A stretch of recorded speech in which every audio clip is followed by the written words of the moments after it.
কিভাবে এবং কেন আপনি ইসলাম বিরোধী বই লেখার সিদ্ধান্ত নিয়েছিলেন? ইমানের দৃষ্টিকোণ থেকে আপনার জীবন কেমন ছিল? আপনি কিসে বিশ্বাস করতেন? ইসলামের প্রতি আপনার সবচেয়ে অনুশোচনীয় কটাক্ষমূলক মন্তব্য কোনটি ছিল?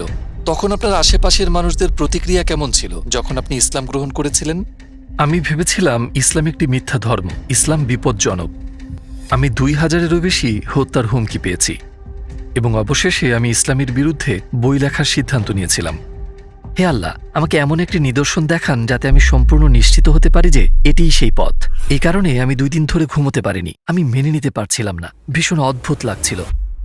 আসসালামু আলাইকুম জোরাম ভ্যান ক্লাভেরেন ভাই, আমাদের আমন্ত্রণ গ্রহণের জন্য আপনাকে অসংখ্য ধন্যবাদ এবং আপনাকে আমাদের মাঝে পেয়ে আমরা আনন্দিত। প্রথমে আপনাকে জিজ্ঞেস করতে চাই, জোরাম কে? ওয়ালাইকুম আসসালাম। আপনাকেও অসংখ্য ধন্যবাদ আমাকে আমন্ত্রণ করার জন্য। এখানে আসতে পেরে আমি খুবই গর্বিত। জোরাম ভ্যান ক্লাভেরেন ২৩শে জানুয়ারি জন্মগ্রহণ করেন ১৯৭৯ সালে অ্যামস্টারডাম শহরে একটি খুবই সাধারণ পরিবারে।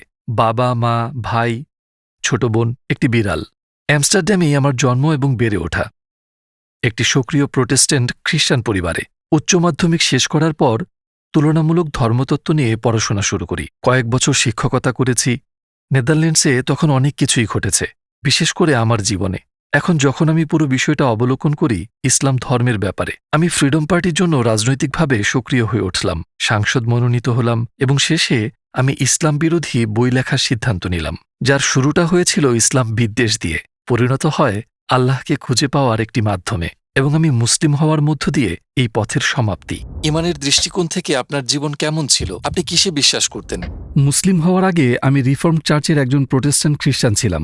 আমরা বাইবেল পড়তাম, বাইবেল অনুসারে আমাদের নাম রাখা হয়েছিল, খ্রিস্ট ধর্মে দীক্ষা দেওয়া হয়েছিল, গির্জায় যেতাম, ইত্যাদি ইত্যাদি। তো আমরা বলতে গেলে বেশ ধার্মিক খ্রিস্টান ছিলাম। অবশ্যই আমি বিশ্বাস করতাম যে একজন সৃষ্টিকর্তা আছেন। আমি জান্নাত জাহান্নামে বিশ্বাস করতাম। আমি ফেরেশতা ওয়াহিতেও বিশ্বাস করতাম। এবং অবশ্যই যে ব্যাপারটি খ্রিস্টানদের মুসলিমদের থেকে আলাদা করে সেটি হলো যে আমি বিশ্বাস করতাম যীশুখ্রিস্ট ঈশ্বরের পুত্র ছিলেন এবং আরেকটু দার্শনিকভাবে বলতে গেলে আমি তাকেই ঈশ্বর বলে মানতাম। আমি অবশ্যই পুনরুত্থানে বিশ্বাস করতাম এবং এও বিশ্বাস করতাম যে যীশুকে ক্রুশবিদ্ধ করা হয়েছিল এবং আমি প্রায়শ্চিত্তে বিশ্বাস করতাম। কিন্তু যেহেতু ট্রিনিটি খুব জটিল একটি ধারণা, আপনি বিশ্বাস করুন আর নাই করুন, এটি এখনও বেশ জটিল। কারণ বাইবেলের মতে ঈশ্বর অবিনশ্বর, কিন্তু আপনি যদি অবিনশ্বর হন এবং একই সাথে আপনার যদি মৃত্যু হয়, আপনি তো একই সময়ে অমর এবং মরণশীল হতে পারেন না। তো একটু বড় হওয়ার পর, ধরুন ১৫-১৬ বছর বয়সে, আমি প্রশ্ন করা শুরু করি সেসব বিষয়ে, যেসব আমার কাছে খুব যৌক্তিক মনে হতো না।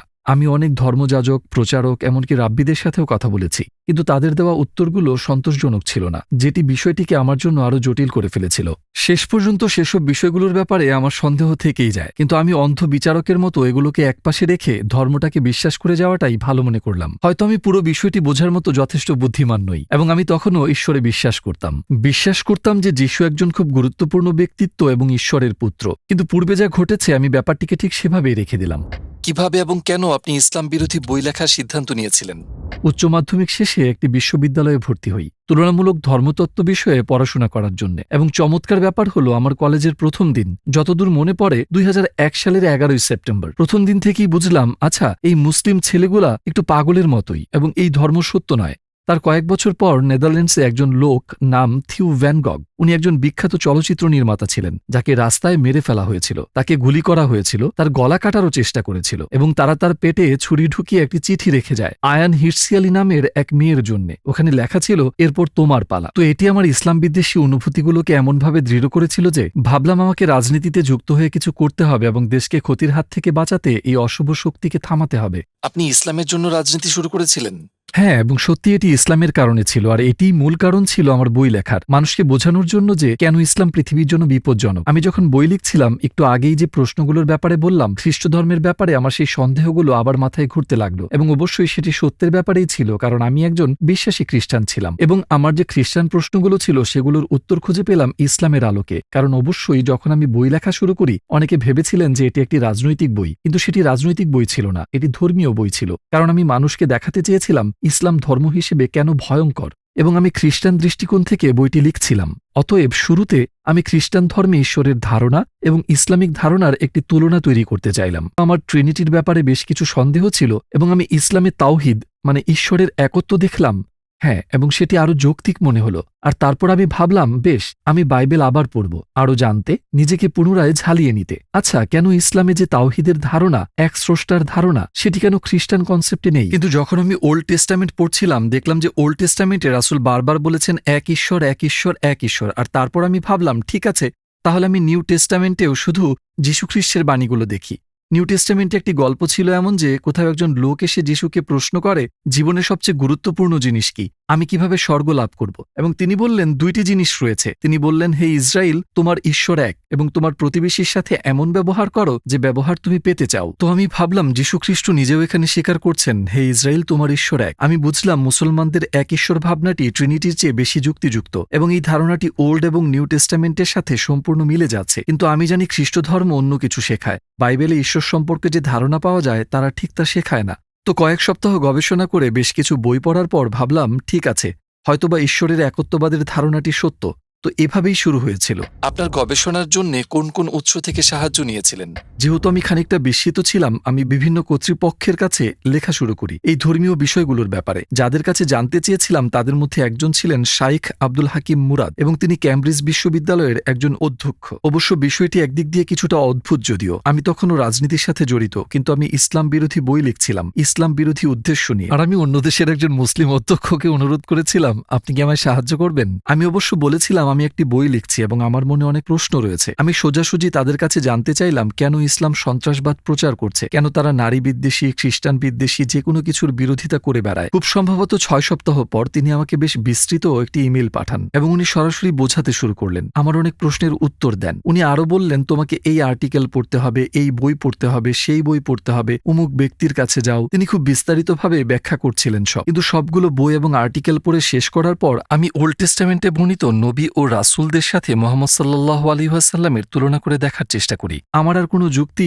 অবশিষ্ট ছিল না এটা দাবি করার জন্য যে বাকিরা রাসূল, কিন্তু তিনি নন। আমি চিন্তা করলাম, বেশ, আমি যদি মুসা আলাইহিস সালামকে মেনে নিতে পারি, তবে রাসূল সাল্লাল্লাহু আলাইহি ওয়াসাল্লামকে কেন নয়? তাহলে নিশ্চয়ই সেখানে অন্য কারণ থাকবে। আমি ভাবছিলাম, কেন আমি তাকে রাসূল বলে মেনে নিতে পারছি না? হয়তো তার অনেকগুলো স্ত্রী ছিল, তাই। কিন্তু আবার আমরা যদি সুলাইমান, রাজা দাউদ কিংবা ইব্রাহিম আলাইহিস সালাম প্রমুখদের দেখি, ওল্ড টেস্টামেন্টে এমন আরো অনেক নবী রয়েছেন যাদের একাধিক স্ত্রী ছিল। আর ধর্মগ্রন্থের বাইরে দেখলেও সাংস্কৃতিকভাবে ইউরোপ, আফ্রিকা, এশিয়া সবখানেই বিভিন্ন কারণে মানুষদের একাধিক স্ত্রী ছিল। তো ভাবলাম, বেশ, এটা কোনো যৌক্তিক কারণ হতে পারে না। একের পর এক সব যুক্তি বাদ পড়তে লাগলো। শেষে আমি ভাবলাম, আমাকে বলতেই হবে, হয় এদের কেউই রাসূল নন, যা আমার পক্ষে মেনে নেওয়া সম্ভব হচ্ছিল না, কারণ তাদের জীবদ্দশায় যা করেছিলেন, বলেছিলেন যে অলৌকিক ঘটনাগুলো ঘটেছিল ইত্যাদি কারণে। তারা যা বলতেন এবং করতেন সে ব্যাপারে নিশ্চিত ছিলেন, কেননা তারা রাসূল। এরপর আমি বললাম, ঠিক আছে, ভালো কথা, তাহলে আমাকে মুহাম্মদ সাল্লাল্লাহু আলাইহি সাল্লামকে নবী হিসেবে মেনে নিতে হবে। আমি সন্দেহ করেছিলাম। প্রথমে আমি ভেবেছিলাম যে তিনি আমার জানা ইতিহাসের সবচেয়ে খারাপ মানুষ।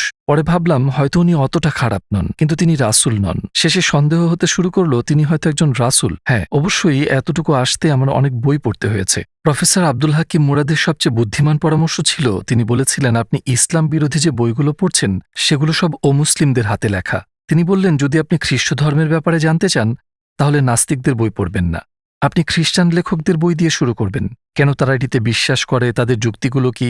আপনাকে ইসলামের বিষয়েও ঠিক একই কাজ করতে হবে। তো আপনি ইসলামের ধর্মীয় শিক্ষক, পণ্ডিত, তাদের বই পড়া শুরু করুন। আর তখন আপনি জানতে পারবেন, যদি আপনি বইগুলোর তুলনা করেন, তো একই বিষয় নিয়ে মুসলিম লেখকরা লিখেছেন একভাবে এবং অমুসলিমরা লিখেছে অন্যভাবে। আপনি বুঝতে পারবেন কোথায় তারা ভুল করেছে, কোন জায়গায় তারা শব্দের ভুল ব্যাখ্যা করেছে। কখনো হয়তো না জেনেই তারা ভুল করে ফেলে, কিন্তু যেহেতু তারা বোঝেনি কোথায় কি ভুল হয়েছে বা কোথাও কিছু বাদ পড়েছে কিনা, তো দিন শেষে আপনি দেখবেন ঠিক এসব ভুলভ্রান্তির কারণেই প্রতিদিন নতুন নতুন ধর্ম তৈরি হচ্ছে। আমি তার পরামর্শই অনুসরণ করলাম। আমি রাসূল সাল্লাল্লাহু আলাইহি ওয়াসাল্লামের জীবনী পড়েছি তার কথা মতে। আমি মার্টিন লিংসের the life of the prophet based on the earliest source of Muhammad পড়েছি। মার্টিন ধর্মান্তরিত ব্যক্তি ছিলেন, তো তার দেখানো যুক্তির ধরন, তার লেখার পদ্ধতি সবকিছু আমাকে আকৃষ্ট করেছিল, কারণ কোনো একটি বিষয়ে আমাদের দুজনের চিন্তার ধরন সম্পূর্ণ এক ছিল। বইটি পড়ার পরেই প্রথম আমি তাকে একজন সামরিক নেতার দৃষ্টিতে দেখা বন্ধ করি, কারণ আগে তার কথা চিন্তা করলেই মাথায় শুধু যোদ্ধার ছবি ভাসত। কিন্তু বইটি পড়ে আমি তাকে একজন বাবার ভূমিকায় দেখতে পাই, একজন বন্ধু, শিক্ষক ইত্যাদি। তার অনেক চরিত্র আমার সামনে আসে এবং আমি চাইলেই অনেক কিছুই বলতে পারি, কিন্তু এটা কখনোই বলতে পারবো না যে তিনি ভালো মানুষ নন। তো তার চরিত্র আমাকে তার ব্যাপারে আরও পড়তে ও জানতে আগ্রহী করে তোলে। আপনার গবেষণায় কোন বিষয়টি আপনাকে অবাক করেছে? হিন্দ বিনতে উদ্বার গল্পটি আমার জন্য একটা সুইচের মতো ছিল, যা আমাকে পুরোই বদলে দিয়েছে। কারণ আগে আমি ভাবতাম হিন্দ তার শত্রু আবু সুফিয়ানের স্ত্রী ছিল এবং এই হিন্দি হামজা রাদিয়াল্লাহু তাআলা আনহুকে হত্যা করার জন্য টাকা দিয়েছিল। রাসূল সাল্লাল্লাহু আলাইহি সাল্লামের অত্যন্ত প্রিয় চাচা ছিলেন তিনি, আর যুদ্ধক্ষেত্রে তাকে হত্যা করা হয়। তারা তার কান কেটে আনন্দ মিছিল করে, তার নাক কেটে ফেলে। সে এক বিভৎস দৃশ্য। রাসূল এসব দেখে খুবই কষ্ট পেয়েছিলেন এবং এর অনেক বছর পর রাসূল ক্ষমতা অর্জন করলেন, মক্কায় ক্ষমতাসীন হয়ে ফিরে এলেন। সেখানে হিন্দু উপস্থিত ছিল। বইটি পড়ার এই পর্যায়ে এসে ভাবলাম এইবার বুঝি তাকে ক্রুশবিদ্ধ করা হবে বা তার হাত কেটে ফেলা হবে বা এমন কিছু, কিন্তু তিনি বললেন আমি এখন তার দিকে তাকাতে পারবো না, কিন্তু সবাইকে ক্ষমা করে দেওয়া হলো এবং সে যদি থাকতে চায় তবে মুসলিমদের সাথে থাকতে পারবে, আর না হয় চলে যেতে পারে, কিন্তু এখন থেকে আর কোনো প্রকার রক্তপাত চলবে না। আর আমি ভেবেই অবাক হচ্ছিলাম তাকে ক্ষমা করে দেওয়া হয়েছিল। যদি আপনি এমন একজনকে ক্ষমা করতে পারেন যে আপনার প্রাণপ্রিয় চাচাকে হত্যা করেছে, যদি সে তার শরীরের বিভিন্ন অংশ কেটে অন্যদের দেখিয়ে উল্লাস করে, সে আপনাকে আর আপনি যা কিছু প্রচার করছেন সেটাকে অপমান করছে, এটিই প্রকাশ করে আপনি কতটা মহান চরিত্রের অধিকারী। এটি একটি অসাধারণ গুণ, এটি অলৌকিক বিষয় যা আপনি কোথাও খুঁজে পাবেন না। আমি ভাবছিলাম কি অসাধারণ একজন মানুষ তিনি, আর এটি দেখার পর আমার সন্দেহগুলো নিয়ে আমি চিন্তায় পড়ে গেলাম। আমি তার চরিত্র দেখেছি, কিভাবে তিনি অন্যদের সাথে ব্যবহার করেন তা দেখেছি, শত্রুদের প্রতি তার আচরণ কেমন তা দেখেছি। আমার মনে হতে শুরু করে তিনি একজন রাসূল, কিন্তু তারপর আমি ভাবি ওহ এটা তো ভয়ঙ্কর, কারণ আমি ইতিমধ্যেই আল্লাহর একত্ববাদ স্বীকার করেছি আর এখন বলছি তিনি একজন রাসূল। যদি আমি আপনাকে বলি আল্লাহ এক এবং মুহাম্মদ তার রাসূল, তাহলে তো এটি প্রায় কালেমা পড়া হয়ে গেল। আমি ভাবলাম এবার থামতে হবে, বইগুলো পড়া বন্ধ করতে হবে, এটি আমাকে ভুল গন্তব্যে নিয়ে যাচ্ছে। তবে অবশ্যই আমি আর আগের মতো ইসলাম বিরোধী ছিলাম না, আমি যা যা পড়েছি দেখেছি আর আমার অভিজ্ঞতার কারণে। এখন আমি আপনাকে যা বলবো হয়তো রূপকথার মতো শোনাবে, কিন্তু এটা সত্যিই ঘটেছিল। আমার টেবিলের উপর সব বইগুলো ছড়িয়ে রাখা, যখন আমার মনে হচ্ছিল যে এটি একরকম কালেমা শাহাদাতি পড়া হয়ে গেল, আমি বিরক্ত হয়ে আপাতত সবগুলো বই সরিয়ে একটা উঁচু তাকে রেখে দিলাম। কিন্তু সেখানে এত বই ছিল যে অনেকগুলো বই তাক থেকে পড়ে গেল। পড়ে যাওয়া বইয়ের সাথে আল কোরআনও পড়ে গেল। আমি যখন বইটি তুললাম আমার হাত পড়েছিল ঠিক 22 নম্বর সূরার 46 নম্বর আয়াতে, যেখানে লেখা ছিল প্রকৃতপক্ষে তাদের চোখ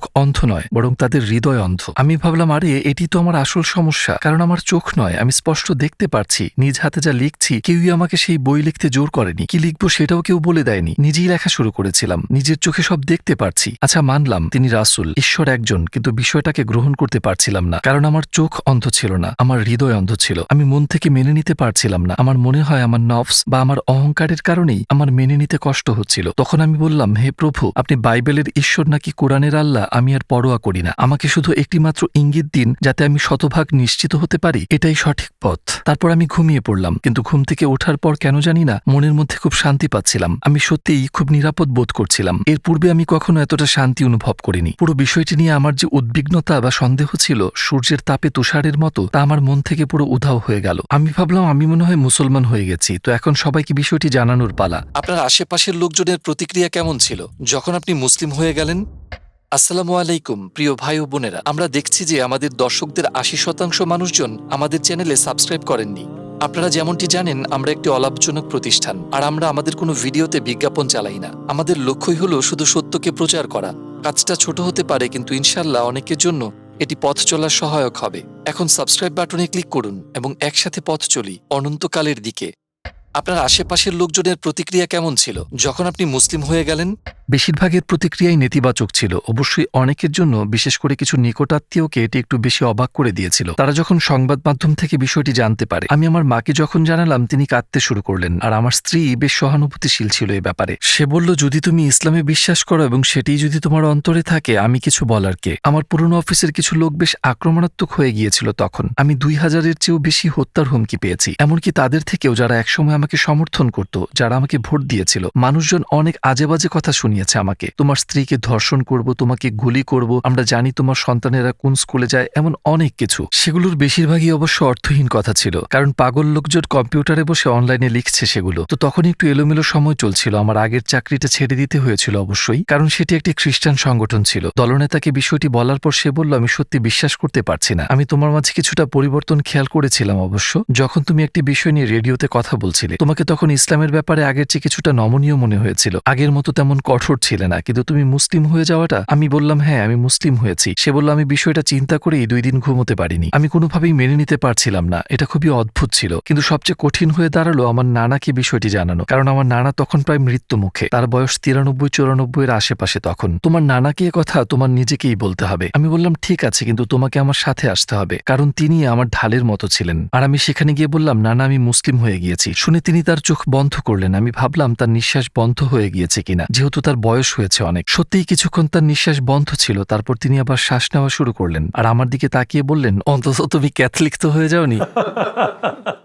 বেশ মজার ছিল বিষয়টি। আর শেষে আমার আগের রেডিওর বস আমাকে বলল আমরা কিভাবে বুঝবো যে তুমি একদিন হিন্দু বা অন্য কিছু হয়ে যাবে না। বললাম আমি কখনোই ধর্মকে বেছে নিইনি, শুধু এই একবার ছাড়া। আমার মুসলিম হওয়াটাই শুধু আমি বেছে নিয়েছি। এর আগেও আমি কোনো ধর্ম বেছে নিইনি। আমি খ্রিস্টান পরিবারে জন্মগ্রহণ করেছি, খ্রিস্টান হিসেবে বড় করা হয়েছে আমাকে। আর সেই কারণে যেসব ভালো জিনিস আমার কাছে এসেছে তার জন্য আমি খুব কৃতজ্ঞ, কিন্তু সেটা আমার সিদ্ধান্ত ছিল না। আর জীবনে একবারই আমি এই বিষয়ে সিদ্ধান্ত নিয়েছি, যখন আমি মুসলিম হওয়ার সিদ্ধান্ত নিলাম। আর এটি সবচেয়ে, যেমনটি আমি বললাম, আমার মনে হয় আমার নেওয়া সবচেয়ে গুরুত্বপূর্ণ সিদ্ধান্ত ছিল, সবচেয়ে যুক্তিসঙ্গত সিদ্ধান্তও ছিল। জীবনে কোনো সিদ্ধান্ত নিতে আমি বছরের পর বছর সময় লাগাইনি, শুধুমাত্র এই সিদ্ধান্তটি ছাড়া। প্রথম নামাজ আদায়ে আপনার কেমন লেগেছিল? অবশ্যই খুব সুন্দর একটি মুহূর্ত ছিল, বেশ আজবও লাগছিল বটে, কারণ একজন খ্রিস্টান হিসেবে আমি অবশ্যই ওভাবে প্রার্থনা করতে অভ্যস্ত ছিলাম না। আপনি আমার হাত জোর করেন আর হয়তো হাঁটু গেড়ে বসেন বাথ বা অন্য কিছুর সামনে। আমার মনে হয় ব্যাপারটা খুব সুন্দর যে আপনি সিজদা করছেন, অতঃপর আপনি সত্যিই আপনার প্রভুর কাছে গভীরভাবে মাথা নত করছেন। তাই আমার মনে হয় এটি অত্যন্ত বিনয়ী এবং সুন্দর একটি ব্যাপার। এটি আমাকে অত্যন্ত মুগ্ধ করেছিল। আপনার জীবনে ঘটে যাওয়া 3টি বড় চ্যালেঞ্জের নাম বলুন। অবশ্যই আমার মুসলিম হওয়াটা একটি বড় চ্যালেঞ্জ ছিল, কারণ আমাকে আমার পরিবারের কাছে এবং পুরো পৃথিবীর কাছে প্রশ্নবিদ্ধ হতে হয়েছিল, আর ওইটি একটি বড় চ্যালেঞ্জ ছিল। আমি ভেবেছিলাম যে মুসলিম হওয়াটা খুব কঠিন কাজ হবে, কারণ একজন প্রোটেস্ট্যান্ট খ্রিস্টান হিসেবে ধর্মীয়ভাবে পালন করার সেখানে তেমন কিছু নেই। কিন্তু একজন মুসলিমকে কিছু বিষয় চর্চা করতে হয়, দৈনিক 5 বার বাধ্যতামূলক নামাজ পড়তে হয়, একটি সুনির্দিষ্ট নিয়ম মেনে খেতে হয়, চিন্তা করতে হয় নির্দিষ্ট গঠনমূলক পদ্ধতিতে। আপনাকে সর্বোৎকৃষ্ট হতে হবে প্রতিটা মুহূর্তে, আপনাকে সৃষ্টিকর্তার সাথে আপনার সম্পর্কের কারণে, আর শুধুমাত্র এ কারণেই আপনাকে দিনে 5 বার সালাত আদায় করতে হবে। এটি সবসময় সৃষ্টিকর্তার কথা মনে করিয়ে দিচ্ছে, এবং এটি আপনাকে সবসময় স্মরণ করিয়ে দিচ্ছে যে আপনার একজন প্রভু আছে, যা খ্রিস্টান হিসেবে অনুভব করা সম্ভব নয়। আমি এভাবেই উপলব্ধি করেছি, আর আমি মনে মনে ভাবি ও 5 বার নামাজ আদায় করতে হবে আজ, আমি এটা করতে পারবো না, সেটা করতে পারবো না। তো আমি মাথায় এটাকে কঠিন বানিয়ে ফেলেছিলাম, কিন্তু মুসলিম হওয়ার পর এসব সহজ হয়ে গেল। আপনি কি আপনার সন্তানদের মুসলিম হিসেবে বড় করছেন? চেষ্টা করছি অবশ্যই। আমি জানি না কখন কিভাবে যে আপনি একজন মুসলিমকেই বড় করছেন। আমার মনে হয় এটি অনেক কঠিন একটি দায়িত্ব, বিশেষ করে বর্তমান প্রেক্ষাপটে। অবশ্য আমি যখন বিয়ে করি তখন আমি মুসলিম ছিলাম না। আমি আমার সন্তানদের খ্রিস্টান হিসেবে লালন পালন করার প্রতিজ্ঞা করেছি। আমি মুসলিম হওয়ার পর অবশ্যই আমি আমার সন্তানদের খ্রিস্টান হিসেবে বড় করছি না। আমার বাচ্চাদের যদি খ্রিস্ট ধর্ম সম্পর্কে কোনো প্রশ্ন থাকে, তারা আমার স্ত্রীকে জিজ্ঞেস করে উত্তরের জন্য, আর আমার কাছে আসলে ইসলামিক সমাধান পায়। কিন্তু বেশিরভাগ সময় সে বলে দেয় তোমাদের বাবাকে জিজ্ঞেস করো। আমার স্ত্রী সবার জন্য হালাল খাবার রান্না করে, এটি খুবই সুন্দর একটি ব্যাপার। সে বলে আমি 5 ধরনের খাবার রান্না করতে পারবো না, তো সবাই একই খাবার খাবে, তুমি হালাল খেলে সবাই হালাল খাবে। একদিক থেকে এটা অনেকটা স্বাভাবিক হয়ে যাচ্ছে। ইসলামের প্রতি আপনার সবচেয়ে অনুশোচনীয় কটাক্ষমূলক মন্তব্য কোনটি ছিল? আমার মনে হয় ইসলাম মিথ্যা, কারণ এটি আমি প্রায়ই বলে থাকতাম ইসলাম মিথ্যা, কোরআন বিষাক্ত গ্রন্থ। কিন্তু যখন আমি বলতাম ইসলাম মিথ্যা, তখন আমি পুরো ধর্মকে এবং তার সাথে যা আছে সবকিছুকেই বোঝাতাম। তো সেটি এক মাপের অনেক বড় জাহিলিয়াত ছিল আমার মতে। তো এই বিষয়টি নিয়ে আমি খুবই অনুতপ্ত। ইসলাম মিথ্যা হওয়ার ধারণাটি ছাতার মতো ছিল এক প্রকার, আর বাকি সবকিছু এই ধারণার নিচে, কারণ সেটিই ছিল আমার বদ্ধমূল ধারণা। আর অবশ্যই আমি নিজেকে দোষ দিই এবং এও জানি যে অনেক মানুষ যারা প্র্যাকটিসিং মুসলিম না, তারাও এটি করে। আর একভাবে আমি বুঝতে পারি বিষয়টি, কারণ রাজনৈতিক দৃষ্টিকোণ থেকে, সামাজিকভাবে, সাংস্কৃতিকভাবে যা বলা এবং করা হয় তা সারা জীবন থেকে যায়। আমাকে মাঝে মধ্যে আমার পুরনো পার্টির লোকজন থেকে শুনতে হয় যে আমি একরকম নাকি তাদের অপমান করেছি। তো এটি আমাকে কষ্ট দেয়, আর এটি একটি অন্যতম কারণ যার জন্য আমরা IXC বা ইসলাম অভিজ্ঞতা কেন্দ্র নামক সংগঠন চালু করি। আমরা স্কুলগুলোতে যাই, primary school, high school, college, বিশ্ববিদ্যালয়, সরকারের 2টি অফিসিয়াল বিভাগে, অন্যান্য সামাজিক সংগঠনগুলোতে, এমনকি চার্চেও যাই, ইসলাম সম্পর্কে ভ্রান্ত ধারণাগুলো দূর করতে, ইসলামের দাওয়াত পৌঁছাতে, ইসলামের প্রকৃত রূপ তুলে ধরতে ভার্চুয়াল রিয়েলিটি ব্যবহার করি, যাতে তাদের শেখার অভিজ্ঞতাটি বেশ মজার হয়। আমি খুব চেষ্টা করছি পুরনোকে মুছে ফেলতে। ইসলামের ব্যাপারে আমাদের কিভাবে গবেষণা করা উচিত? আপনি কি গুগলে সার্চ করার পরামর্শ দিবেন? না, আমি কোনোভাবেই গুগলের পরামর্শ দিব না, কিংবা গুগল সার্চ করা আমার সর্বশেষ পরামর্শ হবে। বরং আমি মনে করি বই হাতে নিয়ে পড়াটা খুব গুরুত্বপূর্ণ। আমি মার্টিন লিন্সের লেখা মুহাম্মদ সাল্লাল্লাহু আলাইহি ওয়াসাল্লাম আরবের আদি ইতিহাস ও ঐতিহ্য নির্ভর জীবনী বইটি পড়তে বলবো, যে বইটি সম্পর্কে আগেই বলেছি সবুজ রঙের। আর আমি মনে করি প্রথমেই আমাদের কোরআন নিয়ে গভীরভাবে ঘাটাঘাটি না করাই উচিত, কারণ এটি খুবই জটিল একটি কিতাব। আর আপনার যদি এমন কেউ না থাকে যে আপনাকে শিখিয়ে দিবে আপনি কি পড়ছেন, বিশেষ করে অনেকেই আছেন যারা ইসলামের ব্যাপারে কিছুই জানেন না, আরবি ভাষা পারে না বা আরব দেশের মানুষ নন, তখন আপনাকে কোরআনের ব্যাখ্যা পড়তে হবে বা অনুবাদ পড়তে হবে, এবং অনেক ক্ষেত্রেই সেগুলো পুরো সত্য নাও হতে পারে। তো আমি সবাইকে পরামর্শ দিব সিরাত, রাসূল সাল্লাল্লাহু আলাইহি ওয়াসাল্লামের জীবনী পড়তে, রাসূলের চরিত্র ও জীবন নিয়ে পড়াশোনা করতে, কারণ সেসব ইতিহাসও আমাদের অনেক কিছু শেখায়। তার জীবনটাই ছিল কোরআন, তিনি নিজেই জলজন্ত কোরআন ছিলেন। তার সুন্নাহ নিয়ে পড়াশোনা করুন। আর আমার মতে এটি ইসলামকে খুঁজে পাওয়ার সর্বশ্রেষ্ঠ উপায়। আপনার শেষ মন্তব্য হিসেবে কিছু কি বলতে চান? আমি মুসলিম হওয়ার পর অনেক অনেক সুখী হয়েছি, তাই আমি সবাইকে ইসলামের দাওয়াত দিতে চাই, কারণ এটি আপনার হৃদয় ও অন্তরে প্রশান্তি ছড়িয়ে দেয়। এটি একমাত্র সত্য ধর্ম, কথাটি আপনার হৃদয় ও অন্তরকে পরিতৃপ্ত করে দেয়। কমপক্ষে এটিকে ইসলামের দৃষ্টিকোণ থেকে দেখার চেষ্টা করুন। রাসূলের জীবনী পড়ুন এবং জানুন। মুসলিমরা যা বিশ্বাস করে, কেন করে, তা বোঝার চেষ্টা করুন। মুসলিমদের ব্যবহার দেখে সিদ্ধান্ত নেবেন না, কারণ সব মুসলিম কিন্তু প্রকৃত মুসলিম নয়। আমিও প্রকৃত মুসলিম হতে পারিনি এখনো, আমিও সবসময় মুসলিমদের মতো চলতে পারি না। আমি সহ আমাদের সবারই চলা উচিত। কিন্তু আপনি সব উদাহরণের শ্রেষ্ঠ উদাহরণ রাসূলকে অনুসরণ করুন। আপনি যদি তার জীবনী পড়েন তাহলে হয়তো আপনি নিশ্চয়ই সত্যের সঠিক দিক নির্দেশনা পাবেন।